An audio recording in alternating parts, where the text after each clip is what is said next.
Hay dos discos que están conectados a ejes. Y hay un disco intermedio.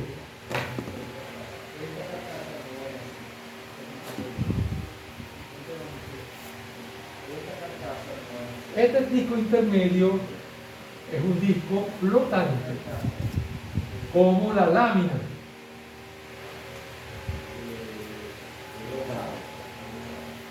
El primer problema que hicimos nosotros en la viscosidad de Newton tenía una lámina, ¿verdad? Pero era la lámina que se movía y lo demás, los otros no estaban fijos.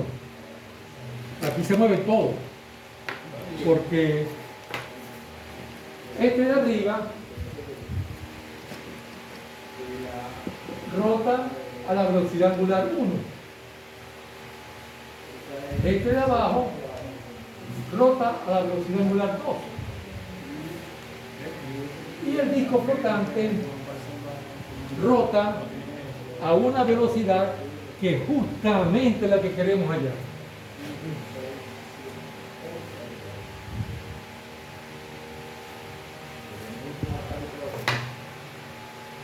Está clarito que aquí va a estar la coordenada Z de los ejes, el axial, y que también tenemos una coordenada θ.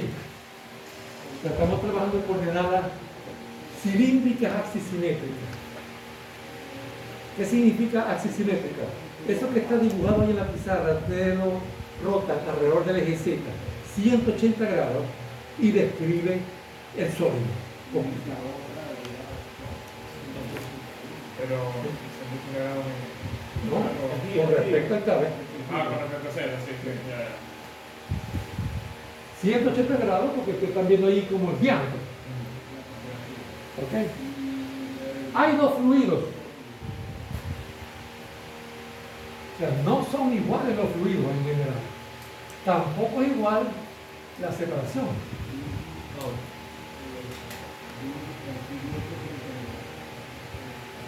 ¿Ok? Lo que sí tienen igual es el diámetro.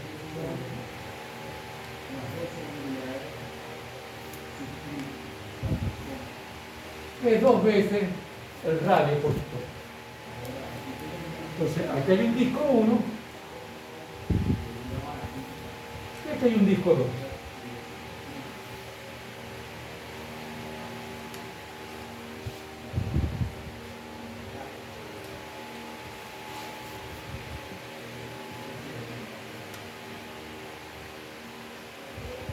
Como dije, la pregunta es ¿a qué velocidad rota el disco flotante?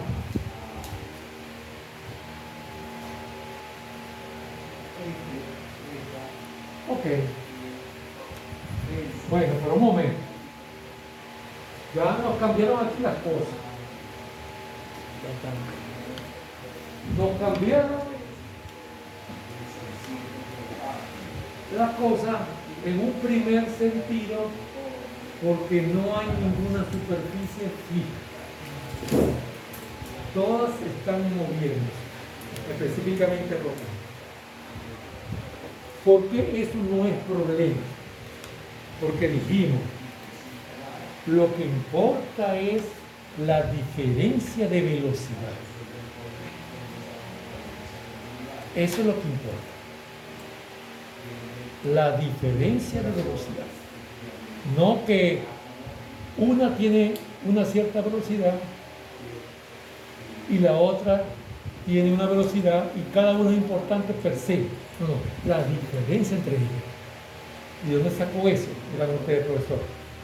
Porque la ley de viscosidad de Newton dice que el esfuerzo es proporcional al gradiente de velocidad. El gradiente es una derivada. Y la derivada es delta sobre delta. Entonces, cuando digo la diferencia es, lo que importa es el delta de velocidad y el delta de coordenada normal. Ok. Lo segundo que vemos allí, que no estaba presente hasta ahora, es la forma de la superficie. No son planos infinitos, sino que son planos, son figuras planas, pero circulares. Un círculo obviamente no es lo mismo que una lámina rectangular. ¿Cómo puedo ver eso yo? Como dos grandes láminas, los dos discos, y en el centro una gran lámina, el disco total. ¿Cómo lo puedo ver? Y en el sentido real, que yo mire y me parezcan, que yo no logro diferenciar que son discos. Bueno, la única manera es que yo me puedo imaginar como observador que soy diminuto. Si yo soy diminuto y miro a las dos cosas, no me voy a dar cuenta que es un disco. Hay una prueba de eso. ¿Por qué nosotros no vemos la curvatura de la Tierra? Porque somos muy pequeños. Si ustedes se suben a un edificio alto y miran hacia el horizonte, sí pueden ver a lo mejor, pero una idea de que la Tierra está cayendo porque realmente no es plana.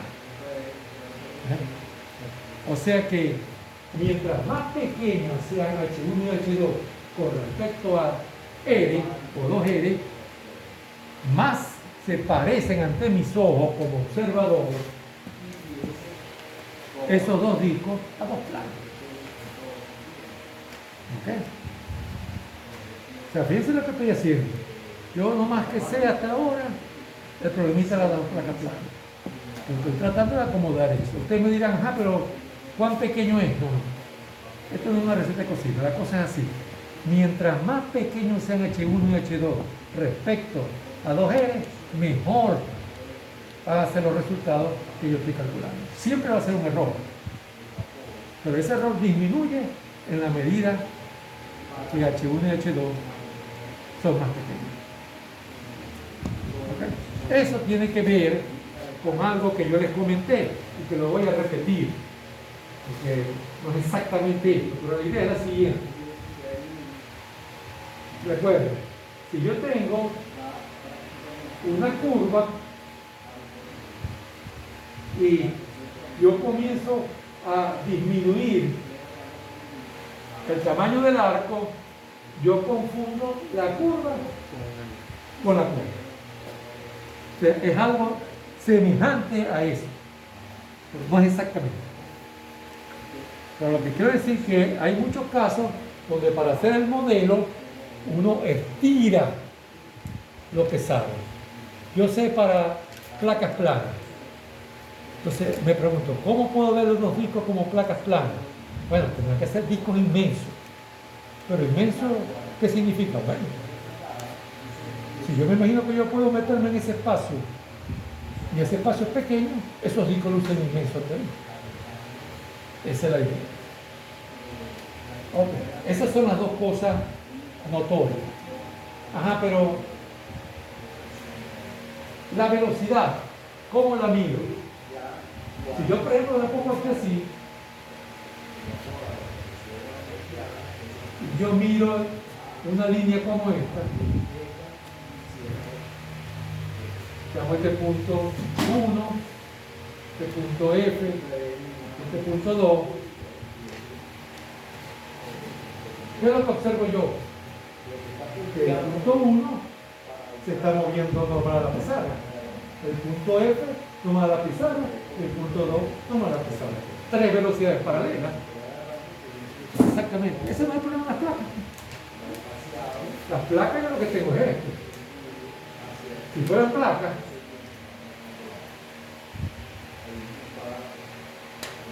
uno, F y 2. O sea, lo que yo miro aquí así, también lo puedo ver. Y ustedes me dicen, ah, la curvatura. No, es que ya eso lo acomodamos. H1 y H2 son bastante pequeñas en comparación con 2. ¿Okay? vamos a dibujar eso que estoy diciendo, el perfil de velocidad. Tiro esto, este sería el eje Z, y si miro así, lo que veo es el eje θ, o sea, la dirección tangencial.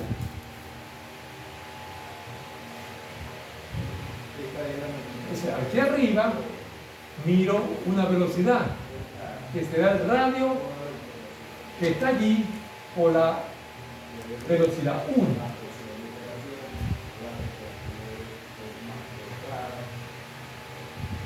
Esto que está acá es el radio Eris.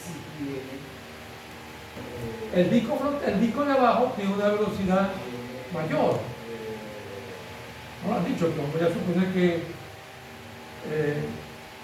una velocidad mayor, ¿verdad? En los datos que vamos a manejar, N1 va a ser 500 RPM y N2 va a ser 2000.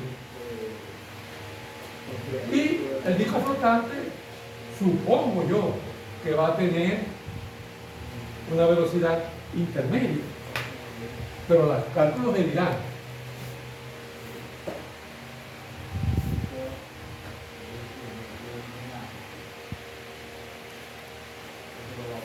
Si quiere decir que para que se parezca a lo que yo sé hacer, este sería el perfil de velocidad.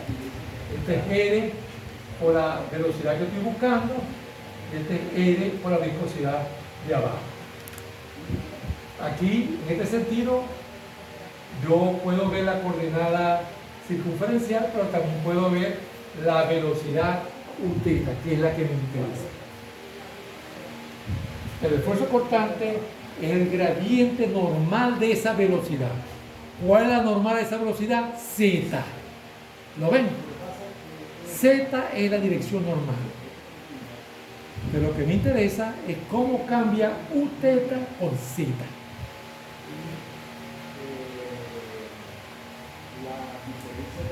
Ok, esto es muy importante, esto que acabo de decir. ¿Por qué? Porque llevó ese problema a que es susceptible de ser resuelto con lo poquito que yo veo.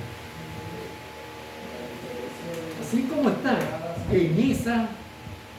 en ese diagrama, para cálculo, yo me imagino que esta es una placa que se mueve a esa velocidad. Esta es otra placa que se mueve a velocidad mayor. Y esta es una placa que se mueve a una velocidad intermedia. El movimiento de estas dos lo decido yo. Lo que voy a ver es qué le pasa a la placa intermedia. Así como está planteado el problema. Ok. Ahora, me piden la velocidad angular. Y esto es mecánico de los fluidos.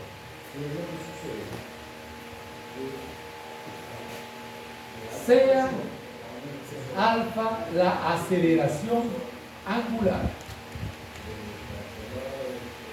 ¿Y por qué angular?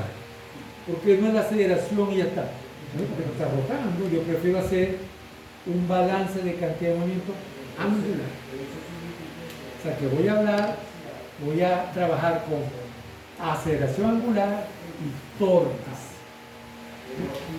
En cambio, hasta ahora habíamos trabajado con aceleración lineal y fuerzas. ¿Okay? Recuerden, F igual a M por A es una ecuación vectorial.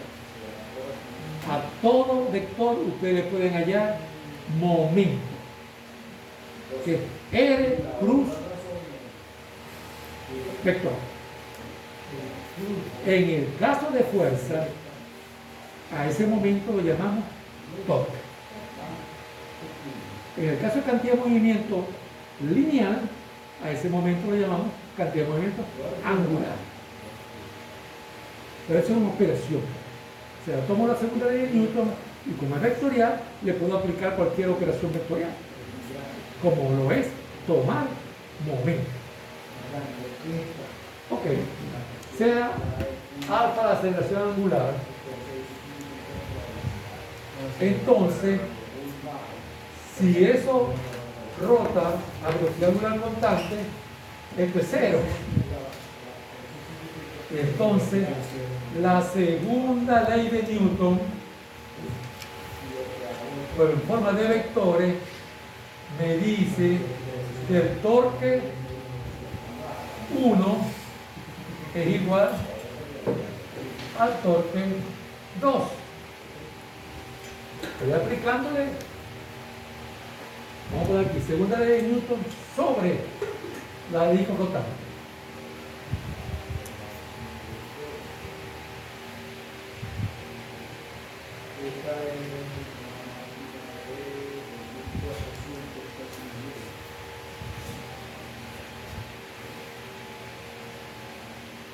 Perfecto. Esto es simplemente decir que la fuerza que este fluido ejerce sobre el disco flotante es igual a la fuerza que este otro fluido ejerce sobre el disco flotante. ¿Okay? Por supuesto, tienen que ser fuerzas en sentidos opuestos. Por eso que pongo T1 igual a T2. Es como decir T1 menos T2 igual a 0. Ok. Ahora viene la parte difícil. ¿Por qué difícil? Bueno, porque yo me doy cuenta que si el punto 1 no está aquí, sino que está un poco más hacia el borde, el radio aumenta. O sea, el radio máximo que tiene. ¿Qué es lo que estoy diciendo? Que el esfuerzo en esta F no es el mismo que en esta F, ni el mismo que en esta otra. Es variable. No es uniforme. Entonces calcular ese torque va a ser un poco complicado. Un poco complicado, pero vamos a pensar. Si yo pongo aquí un diferencial L y lo giro 360 grados, eso es un elemento de área que está bañado por arriba por el líquido 1 y por abajo por el líquido 2. Por arriba lo reductor. ¿Por qué? Porque ese elemento de área está sujeto a un esfuerzo. Ese esfuerzo lo multiplico por el tamaño del elemento de área y me da una fuerza. Y esa fuerza lo multiplico por el brazo y me da otra. Y lo mismo ocurre en el de abajo. O sea, lo que le estoy diciendo es que el diferencial de cualquier torque sobre el disco es esto, el brazo que tenga por el esfuerzo sobre el disco flotante por el área. Ahí está, fuerza. Si quieren, permítanme ponerlo un poco más detallado. No es fácil realizarlo lo que estamos haciendo en comparación con lo que hemos hecho hasta ahora. Permítanme ponerlo así. R por diferencial de fuerza θ. Y eso es R por tau por diferencial.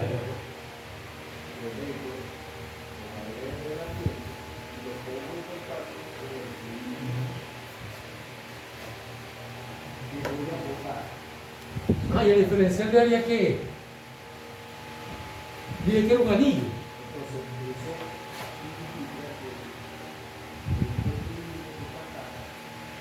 Ese es el área del anillo. 2πr es la circunferencia y lo multipliqué por el ancho. Es como si fuera un rectángulo. ¿Qué me falta? Tau.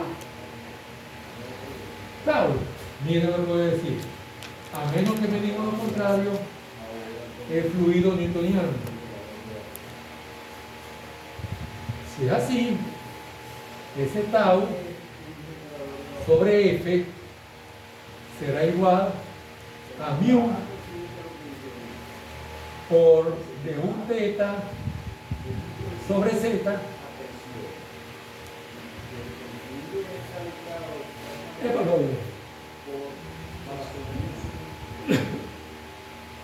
Pero yo estoy suponiendo que es recto el perfil.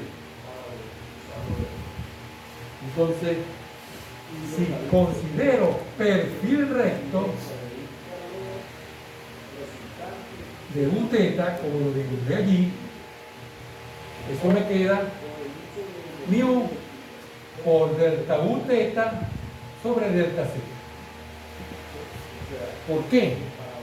Porque una recta tiene una única pendiente. Entonces la puedo evaluar de esta manera. Entonces, aquí puedo hallar del lado 1 y también puedo hallar del lado 1. O sea, este esfuerzo yo lo multiplico por el diferencial de área, que es este, por la cara superior, y me da la fuerza del líquido 1 sobre el disco flotante. Hago lo mismo con la cara inferior y me da la otra fuerza. Déjenme sustituir todo para que vean lo que está quedando. Voy a escribirlo como está allí. R por... Voy a escribir esto primero. Voy a llegar aquí. Primero pongo lo que está allí. R por tau, que es mu teta 1 menos teta f sobre h1 y que teta omega quise decir. Disculpa.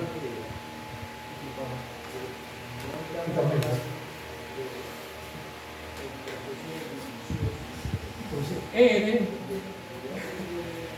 por tau,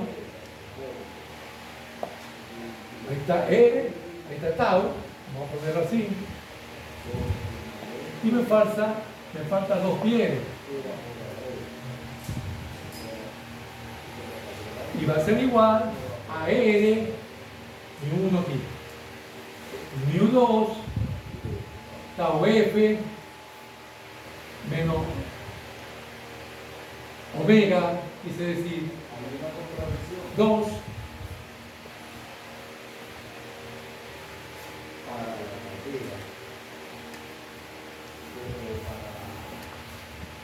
por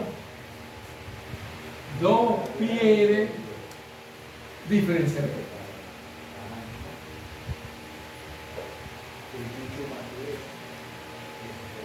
Aquí me comí el diferencial.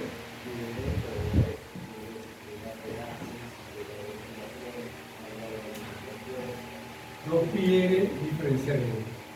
2 pi diferencial. Ok, vamos a repasar eso. Quiero insistir, no es fácil, no se vayan a echar a morir si en esta primera tanda no lo entienden todo. Eso lo vamos a ir entendiendo poquito a poco porque vamos a resolver otros problemas semejantes a estos.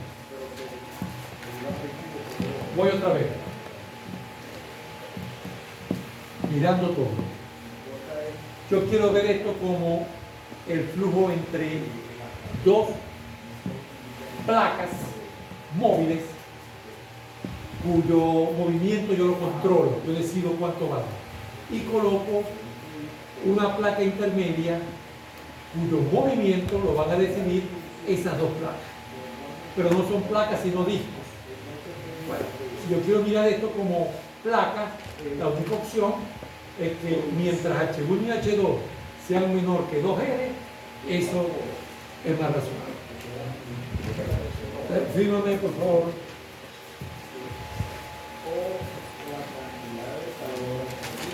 ¿Qué son los coeficientes que multiplican las dos velocidades divididos por ese denominador? Factores de presión.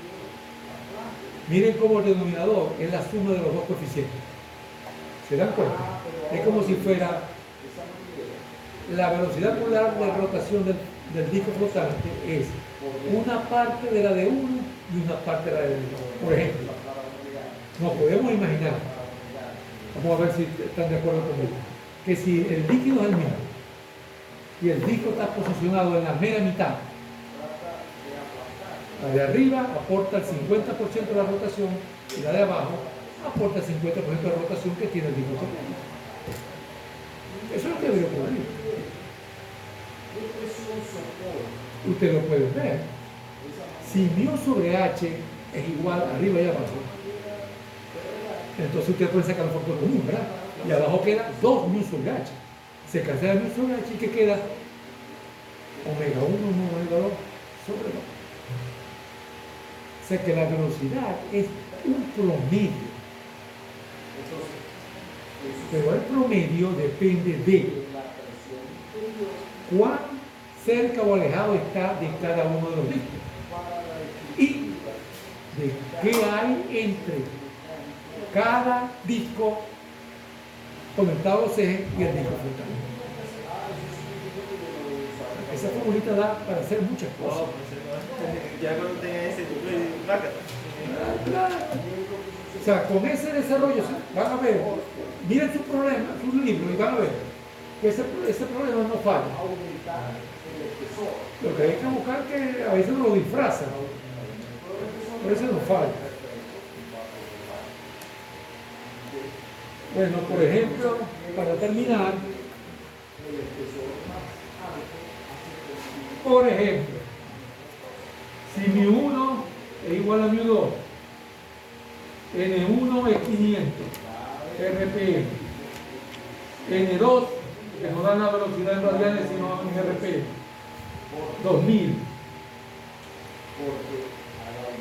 H1, 1 milímetro, y H2, 2 milímetros, bien pequeñita.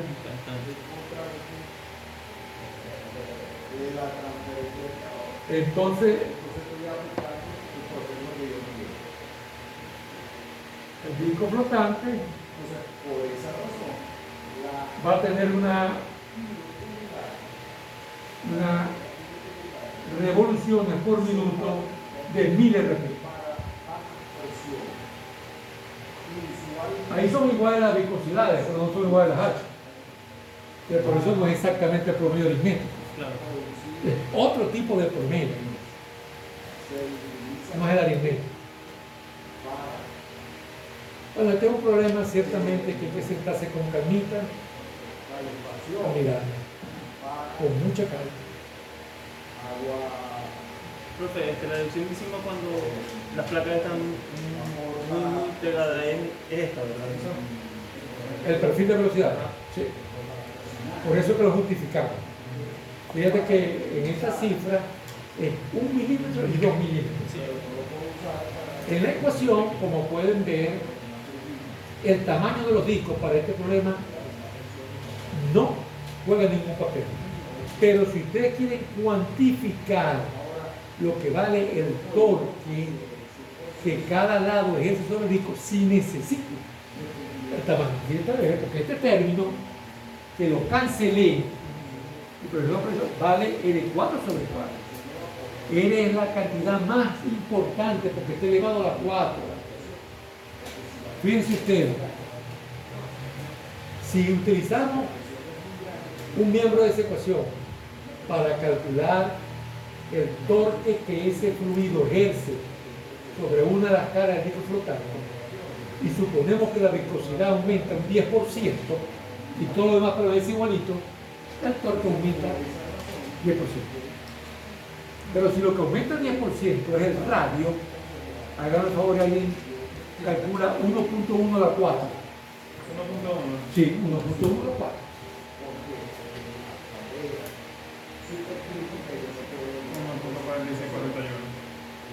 47% aumenta. Claro. 47%. O sea, eso nos demuestra que esa es la variable más importante. La que más influye. Sí, Porque la a que veces más no se influye. toma en cuenta. Cada otra cosa sí. Claro. Pero para la velocidad de rotación no influye. Perfecto.